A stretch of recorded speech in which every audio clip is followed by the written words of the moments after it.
This podcast is brought to you by the friendly people at Krembo Baked Goods, the San Francisco Bay Area's newest pareve non-dairy kosher bakery, proudly serving cookies, loaf cakes, and the best gluten-free challah I've ever had, and much more.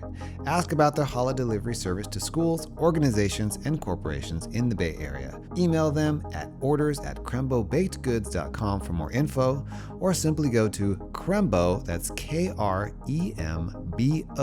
bakedgoods.com. Welcome, ladies and gentlemen, to the Holy Sparks podcast. Saul K here, super excited and grateful for yet another quality guest on the show. And without further ado, let me go ahead and introduce and edify the man properly. Rabbi Dr. Greg Marcus is an independent and unaffiliated rabbi who creates safe and engaging spaces that make Jewish texts accessible for beginners and seasoned students alike. Rabbi Greg has a PhD in biology from MIT, worked 10 years as a marketer in the genomics industry, and almost 10 years as a stay-at-home parent. He recently received ordination from the Academy of Jewish Religion, California, and works as a grief counselor and funeral officiant. His latest book is The Spiritual Practice of Good Actions, Finding Balance Through the Soul Traits of Mussar, is now available as an audio book. Rabbi Doctor, welcome to the Holy Sparks podcast. Thank you so much, Saul. It's a pleasure to be here. I think you are the first rabbi and doctor, so kol hakavod. Why, thank you. All right, so let's allow people to get to know you a little bit. Tell us a little bit about where and how you grew up Jewishly so we can get to know you. Sure. So I grew up in Syracuse, New York. We were part of a high reform congregation, which means, there was lots of English and there was an organ. And actually, when I was a kid, they pushed to open the ark, they pushed a button and there were these, it was like, I love those. I've seen those. Those are great. Yeah, it was like a whole thing. So I was bar mitzvah, and after that, I kind of drifted away. We went on the high holidays. We always had a Passover Seder and celebrated Hanukkah, but it was not a very ritually observant upbringing. But being Jewish was important to the family for sure. Okay, great. And did you mention what part of the country you were in? I was in Syracuse, New York, so Okay, in the great. Northeast. And also, just for someone that might have heard that term but didn't quite understand it, when you say high reform, that's a pretty specific, niched out term. Just break down just a little bit what that means for people. Yeah, so that means it was kind of the 20th century version of Reform Judaism. So there was a lot of English. We actually used the Ashkenazi pronunciations, which means that it was like instead of saying, it would be like a s sound. So it'd be like S Adonai instead of et Adonai. And no one wore a kippah, no one wore a yarmulke, and they would kind of be looked down on if you did. People would look at you suspiciously. So there was a very, you know, I wouldn't say secularized, but it was just like it was a thing. Whereas now, like being part of a reform community here in California, there's guitar and there's a little bit more of a spirituality to it. And a lot of people will wear a yarmulke or a kippah to services. So it's just a little bit more grounded. Wow, so interesting. Okay, so tell us a little bit about, now you went to MIT, and tell us about kind of beginning of that direction, and then a little bit more about your first career. From when I was in 10th grade biology, when she first lectured on genetics, I was like, this is what I want to do. And I was really into like the X-Men comics. And so I went and I got a PhD in biology doing research on genetics from MIT. And my focus was on gene regulation in brewer's yeast, which is a very popular kind of model organism. And I was very much on I'm going to be a college professor, I'm going to be doing research, I'm going to be shooting for a Nobel Prize. And I moved after I finished at MIT, my then girlfriend and now wife, we moved to the San Francisco Bay Area to do what was called the postdoc, which was kind of like your research scientist residency. And then And then after about 3 years in the postdoc, I realized that I didn't want to do kind of the bench research anymore. And I had an opportunity to join the biotech industry. So I left my postdoc early and I joined at the early, this was a little bit before the year 2000, before the human genome was sequenced, but there was a lot of excitement in the creation of this new field of genomics, which was about DNA sequences and new kinds of genetic markers. And a few months later, my wife also joined the biotech industry. So instead of being two people that were going to be looking for an academic job in the same town, and we could have been really anywhere in the country, we had two jobs in the Bay Area and we could stay here indefinitely. And that was, 25 plus years ago. So two kids and multiple careers later, here we are. We're still here. But I loved my time in biotech. I went into actually marketing and product management. So I went even further from the science. But my job was to kind of be the liaison between the scientists who needed cutting edge research tools and our engineering and software team to kind of make sure that they built the right thing. So it's kind of funny looking back. I was still very people focused, even in my corporate time. That's so interesting. And then talk about the transition out of that. Yeah, so I was really dedicated. I was really excited about revolutionizing medicine kind of through these kind of new research techniques and these breakthroughs, finding genes for schizophrenia and familial osteoporosis and things. And I was so dedicated that I became a total workaholic. I was working 90 hours a week. Um, it was, as you can imagine, it was impacting my health. It was impacting my relationships with my wife and our smaller kids. And then I became a scapegoat for a product launch that went bad. And it included being publicly humiliated by the president of the company and having to like tap dance to customers at a meeting saying, oh, we'll have this all fixed. Everything's going to be okay. And then my grandmother died in the middle of this. And so I was really kind of down and depressed. Yom Kippur rolled around, and I was sitting in shul at about 3 in the afternoon, and I was fasting. And in the Torah reading, there's this passage, don't turn to idols or molten things. And I just got so mad. So I'm like, my life is falling apart. And here Judaism is out to lunch with these, stupid statues. And what's that have to do with anything? And then this phrase popped into my head that said, you need to do what's best for the company. And that was like our throwaway phrase for cancel your vacation. You need to work this weekend. And my, palms got sweaty. And I realized I had turned my employer into a false idol and that I was tired of doing what was best for the company. I was going to start doing what was best for people. I was going to reconnect with my Jewish values. And within a year, I'd cut my hours by a third without changing jobs. A year later, I cut my hours by a third again. And I eventually ended up leaving the corporate world and becoming a stay-at-home father and a writer. And I got into teaching and writing about the Jewish spiritual practice of Mussar, which is a way we can connect with kind of our inner values. We can cultivate character traits or soul traits, things like patience and humility. And so that was very rewarding as well. Okay, great. We are going to get to Musar later in your book for sure, but I wanted to piece the timeline together, Absolutely. MIT, career, marketing, stay-at-home dad, and then at some point in that decade of fatherhood, which is still continues, of course, but in terms of the Yeah. stay-at-home dad era of that decade, you decided you wanted to become a rabbi. Talk about Yeah. that. What was the moment or moments? Yeah, there were a couple things that contributed to that. So one is I was trying to build, there's kind of the secular reason and the spiritual reason. So the secular reason is I was trying to build a business around Mussar through coaching, through teaching, through lecturing. And I had a coach, and after a couple of years, he's like, Greg, there's another big Mussar organization. You're not making any traction.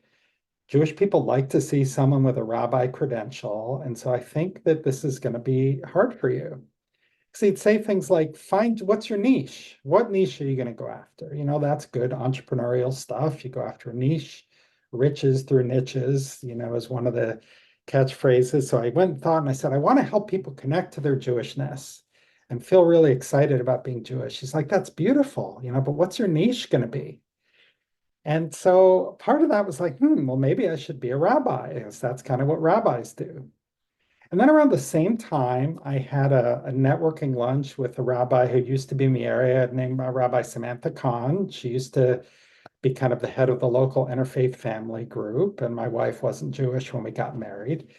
And we just talked. She's like, have you ever thought about being a rabbi? You kind of have a rabbi's soul. I was like, well, thank you. I've thought about it, but I'm not willing to move, where there's no seminary in the area. And she said, oh, there's this place down in LA where you can attend classes by remotely, by Zoom. And so 6 months later, I was enrolled as in rabbinical school, Amazing. That was AJR California, which stands for AJR, California. Academy of Jewish Religion. Okay. Quick sidebar question, which will be kind of funny. What did you find harder, grad school at MIT or rabbinical school? Oh, MIT for sure. Okay. MIT for sure. And I have a little funny story about that. When I was in the fourth year of graduate school, the first time, you go until you're done. So you go until you found your research. For my fourth year, I felt like I was never getting out of there. And, all of my colleagues felt the same way. And it was really kind of a depressing time. And I went to see Waiting for Godot, and I realized it's like I can't like wait until I like get out of here to be happy. So I like actually had to like lighten up a little bit. So my fourth year of rabbinical school, though, I was like, I got a year to go. Like when that year was over, it's like I'm on the 80-yard line and I'm heading for the end zone and nothing's going to stop me. So yeah, I mean, it was not easy going back to rabbinical school. It was not easy learning Hebrew in my 50s, and it was a lot of work, but no comparison between the two. Yeah, I love it. That's great. Okay, so you went back in your mid 50s, yeah? Or how old are you when you started rabbinical school, if you don't I mind was me in my asking? early 50s. Okay, great. Perfect. And a lot of people, from my understanding at both AJRs, California and New York, seem to be second, third career, Yeah, more so than, let's say, HUC, which is more fresh out of college type of situation. Is that accurate? yeah, yeah, I think so. Okay. I mean, that's what I've heard about AJR in New York, but it was certainly true. I mean, there were some people who were in their 20s, especially like we had a cantorial school and a chaplaincy school and a rabbinical school. And the cantors tended to be a little bit younger, but some of the rabbis were too. I mean, that's the beautiful thing really about our, not only our tradition, but our landscape is valuing age, Mm, right? From, at least from where I come from and the people that I'm around, when you meet an old rabbi or an old human being, they're a treasure trove of wisdom, right? mhm. And I'm hoping Yeah, I'm hoping that's true in other traditions as well, but yeah. certainly in Judaism, which means you starting late is right on time. Okay, so let's talk a little bit about Mussar. I know that's your area of focus and that's what you're building and that's what your book is about, but maybe give us like a little brief history of Mussar, differentiate it from, I would say, mainstream Judaism and talk about why you're so passionate about it. Yeah. So I will say that Mussar certainly has been my focus and my focus prior to rabbinical school. It's probably not like moving forward going to be as much of my focus in terms of teaching, but it's very much a focus of my own personal spiritual practice. Because that's what Mussar is. It's a spiritual practice of personal development, but we're developing ourselves in order to better serve other people. Like Rabbi Simcha Zissel Ziv, who was a 19th century Mussar master, he said that Mussar is learning to bear the burden of the other. So, what that might mean is that if you're interacting with someone who's kind of difficult to work with, we might have to focus on our patience, or we have to kind of hang in there in the relationship, even if they're doing something which is really seriously pissing us off, or they vote for a candidate we don't like, but we want to stay in relationship with them and we want to kind of bear the burden of that discomfort. I got it. So, tracking with me so far? Yeah, would you say?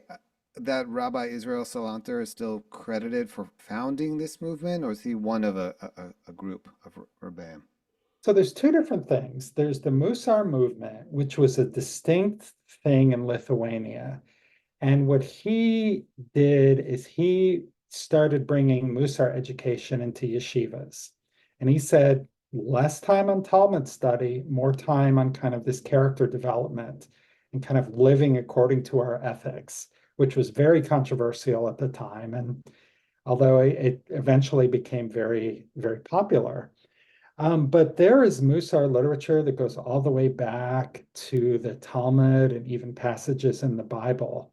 And there were groups of people that would get together and form like little covenantal communities where they would talk about kind of the soul traits and character traits. And there's a few big milestones, like the book Duties of the Heart was first written in the 11th century in Spain by Rabbi Bachya ibn Pakuda.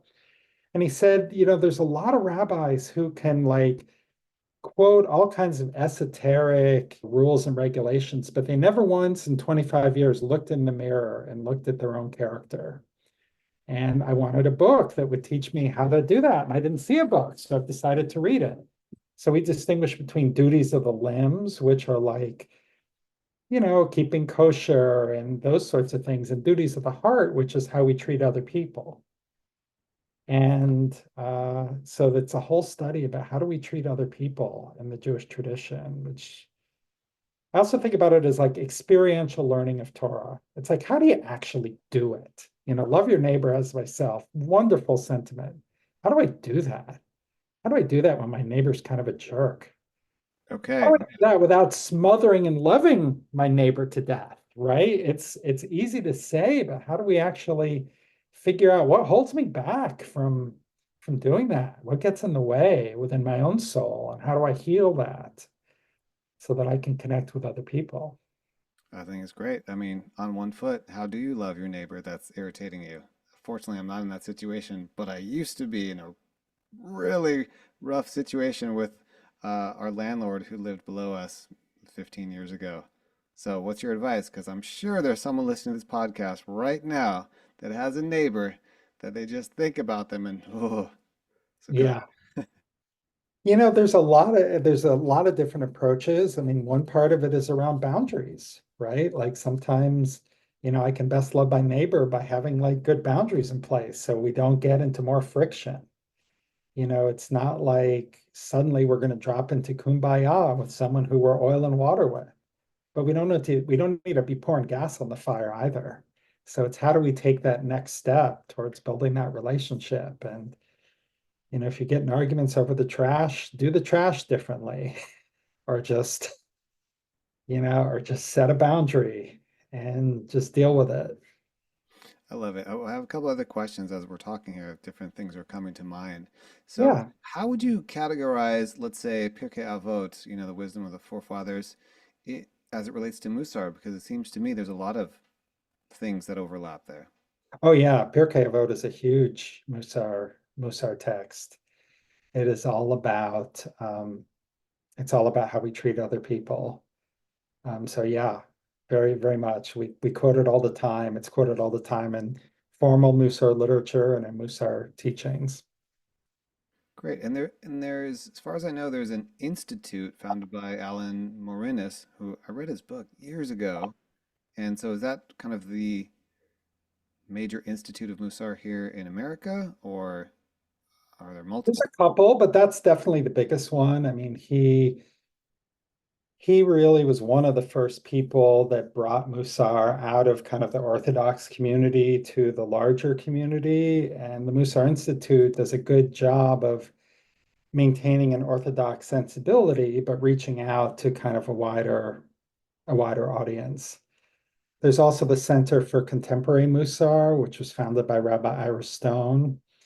And Rabbi David Jaffe has something called the Kirva Institute, where he's really dedicated to social justice. And he is really an incredibly menschy guy. Used to work actually in a like a wet shelter for like people still using in the Bay Area right when he got out of college. And someone had a big setback and they were about to move into housing and then they started using again. And he's like, I need a spiritual practice to fortify me to do this work because it's so hard. And he ended up becoming a rabbi, a Breslaufer rabbi, and he brings the Breslav together with Mussar teachings, and he has a whole social justice approach to how do we go about social justice, but we have to do it from a position of our best self. I love it. So it's trying to differentiate it because when I think about like Chassidut, for example, or even Kabbalah and going through the Sfirot and these different sort of soul traits, one can look at it from a couple different lenses. One being these are, emanations of God's presence in the world.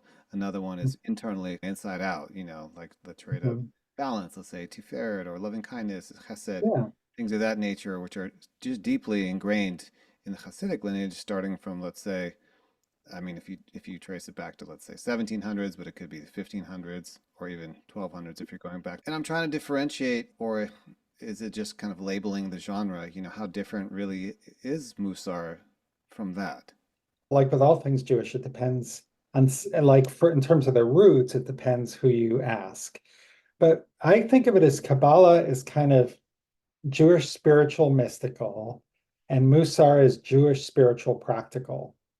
So some people view like Mussar as the internal aspects of Kabbalah, which also is encompassing on like the whole universe and how all things interact with each other. But there's a lot of soul traits we look at in Mussar which aren't among the Sefirot, which we look at, like um, order or trust in the divine or humility. Those aren't Sefirot, but those are really key and critical soul traits, yirah, which can be translated as either fear of God or awe of God.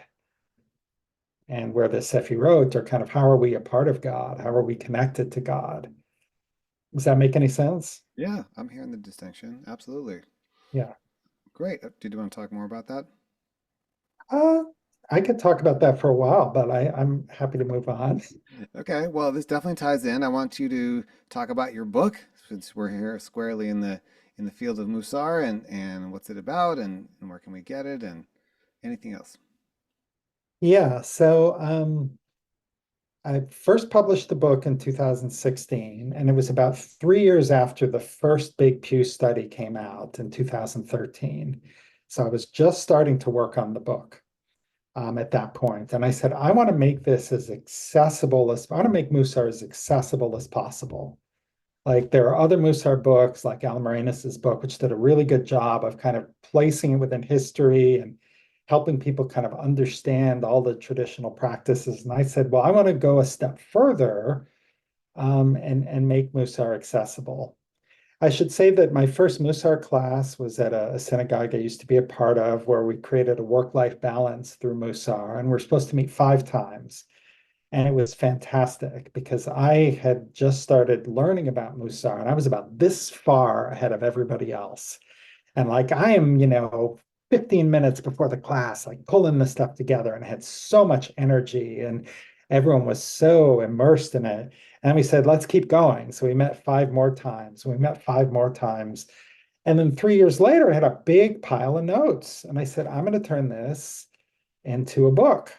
And the book just flew out of me. I mean, it's like it wrote itself. And it sold about 4,000 copies since it's come out since then. And it was published by the company Llewellyn. But they didn't take the audiobook rights. They just wanted the ebook rights and the print rights. And so I said, I always wanted an audiobook. And so I'm really excited. And I think you mentioned this in the intro that it's finally out an audiobook and I'm the narrator. Um, I started recording 2 years ago, but I really try to use graphics to make it accessible to people. Like, for example, I mentioned patience earlier. And so one of the kind of fundamental assumptions is that we all have the same soul traits, but we have different amounts of each. The Hebrew word for soul trait is midah, which means measure. And so you might have like too little or too much. And I show a spectrum. And if we have too little patience, we all have been there. We're angry and we're frustrated. But it's not about having as much patience as possible. It's about having it in balance, because if we have too much patience, maybe we're staying in a bad job. Maybe we're staying in a bad relationship. And we keep getting stuck in those same situations over and over again. And until we kind of bring balance and address that, we'll keep getting stuck. So Mussar is that from wherever I am, what's the next step? And it's kind of like works like cognitive behavioral therapy too. It's not about an intellectual, it's about how do we internalize this? So if I'm cultivating patience, I might stand in a longer line at the grocery store and I'll have like a little patience mantra that I'll say, or I'll sing to myself to build the patience muscles. So then when I'm stuck in traffic or when I'm dealing with a, intransigent teenager, theoretically, not that my teenagers were girls when they were teenagers were ever that way at all. Heaven forbid. But just saying, theoretically, if they were like that, it could just be like, okay, this too shall pass. And I have the strength to get by until it does. Great, I love it. So this is leads to my next question, which is, Judaism is a lot about practice, right? We're not just we have what's called in the words of Paramahansana Yogananda, a householder yogi tradition, right? We're actually in the world doing things, having children, helping them navigate their lives. And so, we also have these daily rituals built into our life, Shachar Mhm. Mariv, if that's your practice, and blessing food and things like that. So, with regards to all of that, is there something in the Musar tradition? And I know you just mentioned a couple things standing in a long line, but in terms of like a daily practice or inserting this into maybe your prayer, or this is something, I know some people have things that pop up on their phone throughout the day, remember Yeah. this, right? Whatever. So, what is the Musar version of that? Yeah. So there's a couple of different cycles. And one is you work on one soul trade at a time. So I'm going to work on patients. And usually people work on them for 2 weeks at a time. So then you work on it for 2 weeks, then you move on to another soul trade. So within that 2 weeks, there's kind of three parts of a daily practice. The first part is a mantra or a recitation phrase. Might be an enthusiasm or alacrity, and I'm going to take care of things quickly and with energy and do my best at them. And the mantra for that is run to do good, which comes from a teaching that you should run to do a mitzvah. So I would start in the morning and I would write it on an index card, or maybe it would be a pop-up on my phone or something. And I would start the day just think, rather reading it out loud, chanting it. But that kind of frames the day. And the second part, and the most important part, is about taking action. So I will think about one area of my life where I need to kind of take action more. It's kind of the opposite of patience.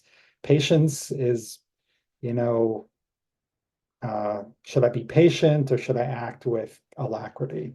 So, for example, maybe I'm really not great at changing the litter box for my cats, and I'll let it go 4 or 5 days. And it's like, you know what? I'm going to act with alacrity. I am going to change the litter box every day.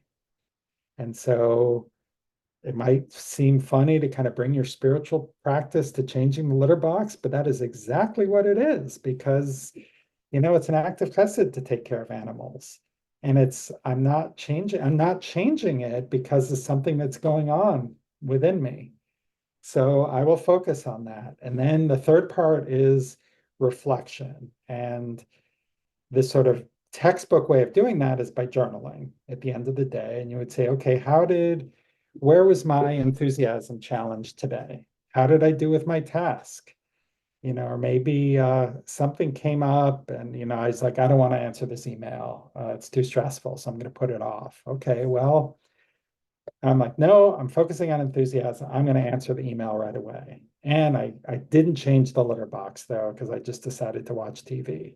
So you just, without self-judgment, you just write about it. Okay, so you're tracking with me so far. Everything's great. And for anyone that doesn't know the meaning of the word alacrity, it's brisk and cheerful readiness. Getting right to it.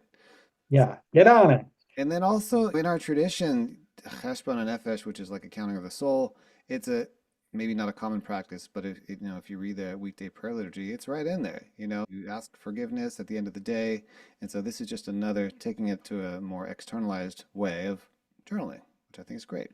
Yeah, and then the high holidays and Yom Kippur and the month of Elul, it's all about Cheshbon HaNefesh. So it's kind of making it a practice. So all of like the things you described earlier, like blessings before food, that can all be folded into a Mussar practice. You can look at that. It's like, am I mindfully eating my food? Am I mindfully saying these blessings, or is it just a rote, kind of thing? And so you could say, maybe I'm saying them with too much alacrity. I'm getting through them as quickly as I possibly can, just to check the box. And if I'm just checking the box, I need that's probably too much alacrity because I'm missing something. I'm missing the spiritual significance of this. And again, if that's your practice, you know, something to think about. Only you can judge. And it's also very personal. I can't judge whether you're saying it too quickly. I can't judge if you're checking the box, but it's just an opportunity for you to look and say, am I just checking a box here? No, I actually think I'm spending the right amount of time. Or, I'm not doing this at all, even though when I do it, it's really meaningful to me. So it's like, okay, well, how can I add in like a blessings practice and use the enthusiasm to kind of get back on track with a blessings practice or a meditation practice or something that's meaningful to me. Yeah, I love it. And is musar traditionally done chavruta style with a rabbi, or you letting someone else know, hey, this is what I'm working on for these 2 weeks or for this 6 week cycle, whatever it is, or more personally, privately? I think, and this is one of the things that Rabbi Israel Salanter kind of helped begin was creating like a Musar group, or like the Hebrew term is Vad, kind of a gathering, like people who meet regularly and you're on the same cycle of soul traits together. And then you'll get together and you'll talk about it. And you'll say, okay, here's what I'm working on, here's what came up for me. We'll do some text study. Here's what Alan Reynes had to say. Here's what the Talmud had to say. Here's what David Jaffe had to say. Or here's what Maimonides, who also is very big, influential in the Musar movement, as with everything else, like he wrote the Mishnah Torah for a lot of it's a basis for a lot of the halakha, the rules and regulations for people following an observant path. But he also wrote a lot about personal conduct. He wrote a lot about the middle way and being in balance for kind of how we show up in the world. So, dude's a total genius. I mean, can you imagine Judaism without him? It's one of those giants. It's Yeah. incredible. And he lived most of his life, in exile, which is and writing in Arabic. It's incredible what he's able to do Yeah. and get forward. Anyway, we can go down that path another time. But Yeah. sounds great. Okay, so I'm pretty clear on the strategy. You have three parts. You have the mantra, you have the kind of daily reminder, whether it's an index card, pop up on your phone, etc., on Yeah. your screen, and then at the end of the day, you journal. How did I do today? Sort of self And there's the reminders part of number one. The number two is taking action. taking action. Right. Right. Great. If someone is looking to get started with a Musar practice or connect to something in that tradition, after, of course, buying your book or getting in the download, what would you recommend? You could come by AmericanMussar.com. That's my Mussar website. We have a free drop-in Mussar group that meets every week. People are welcome to join us on Thursday afternoons. Just sign up for the email list and you can do that. You can also kind of Google search like Mussar groups near me. Sometimes synagogues have them. Sometimes various people have virtual Mussar groups, like the Mussar Institute has classes and things. So that's kind of where I would get started. Okay, sounds great. So now talk about your vision for yourself as a rabbi moving forward, as specifically a community rabbi for the unaffiliated Jews. Yeah.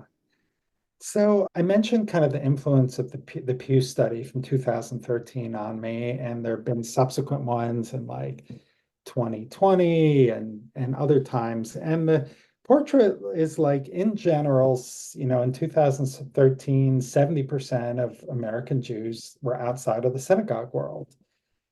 In 2020, it was 75%. In the Bay Area, it's 80%. So that's where we live. But that doesn't mean that they're not interested in the Jewish world. It just means that the synagogue life has not working for them for whatever reason. There was an article that was in the J Weekly, which is our Northern California Jewish newsletter, where someone's like, well, there's this community chaplain. Why don't we have community rabbis? Because I still have, I have needs. I want to talk about maybe I want to learn Torah. Maybe I want to I need someone for a funeral, or I need to just talk to someone. Or I spoke with someone who I officiated at their family's funeral, and they're dealing with their grief. And so they went to the rabbi at their synagogue, and the rabbi said, "Oh yeah, let's meet. And I have an opening in a month." Like, okay, well, I get it. Synagogue rabbis are really busy and really overworked, but maybe someone doesn't want to wait a month to talk to a rabbi. Maybe someone doesn't want to join, they're not interested in going to services, but they'd sure like to know, how can these Jewish texts be relevant to me? Or how do I get my wedding officiated? And I don't want to have to. So anyway, and that's some of the questions I have. But my biggest question right now is, how can I best serve the unaffiliated community? And so right now I'm just really excited to talk to people. It's kind of, I'm taking what's called the design approach. I just want to talk to folks. I just want to hear your story. I'll buy you coffee. We can get together on Zoom, and I'd love to hear your story. And as I hear stories from 10, 20, 50, 100 people, I'm sure that some patterns are going to emerge, and I can figure out how I can best serve. I think that's a great way, just surveying the community. And ladies and gentlemen, you heard it here first. He will buy you a cup of coffee. So I hope you saved up something from that corporate job. You're going to buy a lot of coffee. I think that's really a great thing. And some of the best Rebbeim rabbis that I know, even when they go into a community, they do coffee dates for Yeah, months. They just meet, tell me about your life, right? So you're doing the exact same thing, but just opening up to a wider community. yeah. I love that. I'm creating a new website, rabbigregmarcus.com. It's being built, but that's where you just come and put your name in, and it'll send me an email, and we'll get together for coffee or get together for Zoom. No, ask me anything. You can do the Rabbi Greg, ask me anything. Because people just, someone else I spoke to recently, they're like, wow, I never would have thought that a rabbi could help me with this. And we can help with lots of stuff. I don't do Windows, but I can't help the Giants get above 500. But Fair enough. I Well, can, that's I can, great. we can commiserate together. Definitely a Bay Area rabbi. Look, I mean, I think a lot of people are afraid to ask questions in a group setting. I know that from both teaching meditation, being in classes, and things like that. And so when you get someone one-on-one, in the Hasidic world, they call it yechidus, where you meet with a rabbi and you share what's going on and you Yeah. get information. So I think that's a great offer and definitely take him up on that for sure. So what are your thoughts about this? So you just mentioned the statistic that, 80% of Jews in the Bay Area are unaffiliated with shuls. Do you feel like we're, as a people, as a whole, are we moving in this post-phenomenal direction? Any thoughts about that?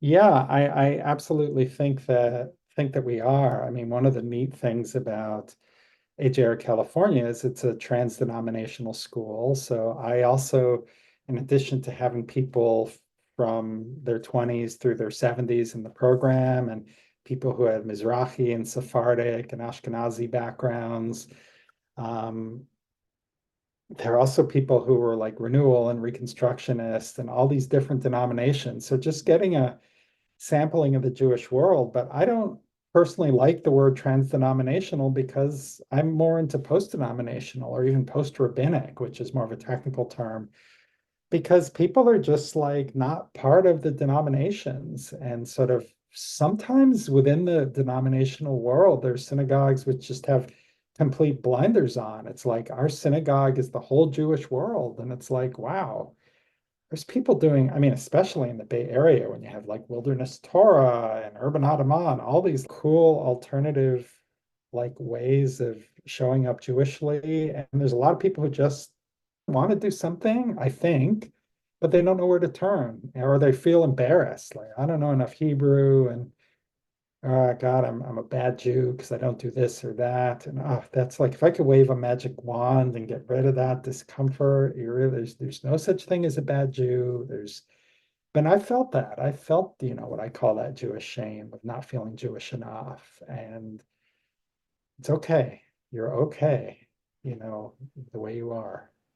I love it. Yeah, I think that's a funny Faulty Towers quote. If I had a nickel for everyone that told me that they were a bad Jew, I'd have $780.05. I mean, it's seriously, it's just ubiquitous.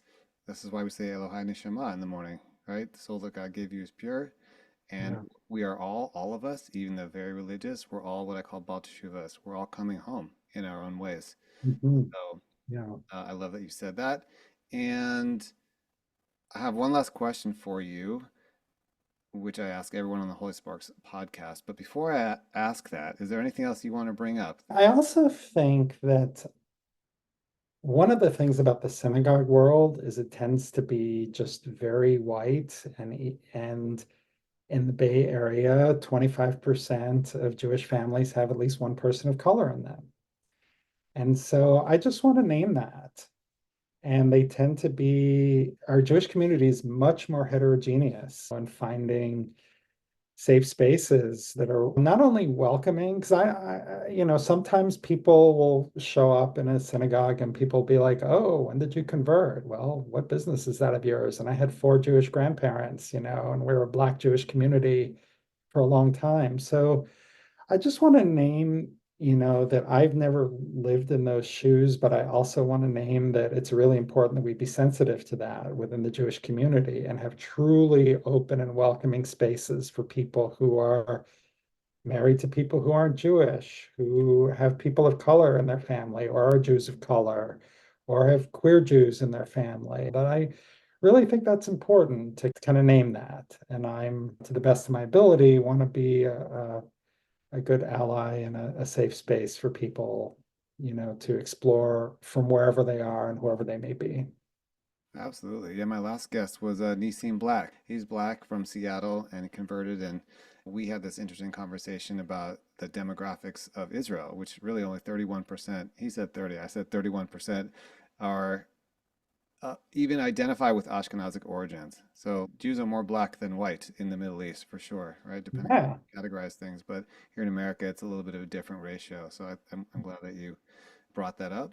And so if you are a Jew of color, reach out to Greg. Don't be shy, right? His doors are wide open, is what he's saying. yeah. Okay. First of all, thank you for your time. I appreciate it. You're very busy. And for someone who is as brilliant as you are, you're very approachable. So it's a nice blend. So here's my final question to you. What does the Jewish world need now most and why? What does the Jewish, the Jewish world needs chesed. And in a lot of ways, and this won't come as a surprise to people, the Jewish world is on fire. I mean, October 7th was so like upsetting for a lot of people. The ongoing war um, in the Middle East between Israel and Hamas is really upsetting to people. A lot of people think that it's going too far. Some people think it's not going far enough. I'm not here to litigate that, but the amount of judgment and recriminations and anger and alienation is really high. And it's leading to kind of loneliness and exacerbating a lot of issues that were already there, exacerbating generational issues, and really just having a safe space to kind of maybe breathe into kind of what it means to be Jewish and to kind of address some of these really, really difficult questions. And that's aside from issues of anti-Semitism and other things. But if we focus only on that or focus on only people who agree with us, we're losing an awful lot. Nachon. And for anyone that doesn't know what the word chesed means, translate it from your perspective? So chesed is actually a hard word to translate, but it's in my book, I translate it as loving kindness, but I think it's really being there for someone else, uplifting them and supporting them without asking for or expecting anything in return. And supporting, not only do we need to support one another in the Jewish community, we also like to support everybody who's outside of the Jewish community. But what does the Jewish community need right now? I think we need to heal ourselves a little bit. I Yeah. think in the 12-step world, they say keep your own side of the street clean. We gotta heal our own community right now. Nachon. Well, Dr. Rabbi Greg, thank you so much for your time. I appreciate you, and I always want to end every episode with a blessing that Hashem should bless you, that the people that are seeking you have the courage to reach out to you, because every one of us has a unique gift to heal and connect to people that are uniquely looking for us. So I hope they will have the courage to reach out, and that you can find your niche through the Mussar world and serving the greater unaffiliated Jewish community here in the Bay. And we're so grateful that you made the choice to become a rabbi, because everyone brings their own luminosity to Torah, right? They say that from outside of Torah, different lights have to literally shine through the letters to illuminate new understandings. And it's my blessing that you will continue to do that for us. And I'm grateful to have you in our community. Thank you so much, Saul. I love what you're doing. I love your music. I love your spirit and how you show up in the world. So thank you so much for what you're doing. Basimcha, and we will see you on the next episode of the Holy Sparks